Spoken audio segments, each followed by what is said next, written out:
আমি এখন দাঁড়িয়ে আছি মিরপুর বেড়িবাঁধের যে মসজিদটি রয়েছে এবং বটতলা রয়েছে তার সামনে। আপনারা দেখতে পাচ্ছেন আমার পিছনে মসজিদ। যারা এই মিরপুরের স্থানীয় অধিবাসী তারা এই দুটো জিনিসের সাথে, যারা বেড়িবাঁধে আসতেন, আমরা যখন ছোট ছিলাম স্কুলে পড়তাম, স্কুল পালিয়ে বা কলেজের সময় কলেজ ফাঁকি দিয়ে আমরা এখানে আসতাম, বটতলায় এখানে এসে আমরা গোসল করতাম এবং মসজিদে নামাজ পড়তাম। এইটা মোটামুটি মিরপুর বেড়িবাঁধের একটা ঐতিহ্যের মধ্যে আমাদের কাছে পড়ে।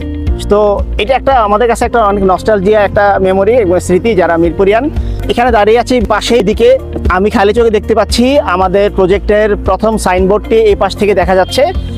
সো নদীর পরের যেই সীমানার পরের যে জায়গাটুকু, এই জায়গাটুকুতে এইগুলো হচ্ছে নো অবজেকশন জায়গা সরকারের পক্ষ থেকে। সো নো অবজেকশন জায়গা থেকে আমাদের যে প্রজেক্ট শুরু, যেটি মোট 3200 বিঘা নিয়ে, এবং পরবর্তীতে আমরা 9000 বিঘা এটা উন্নীত করব, যা এখন বর্ধিত মিরপুর হিসেবে সবার কাছে সুপরিচিত।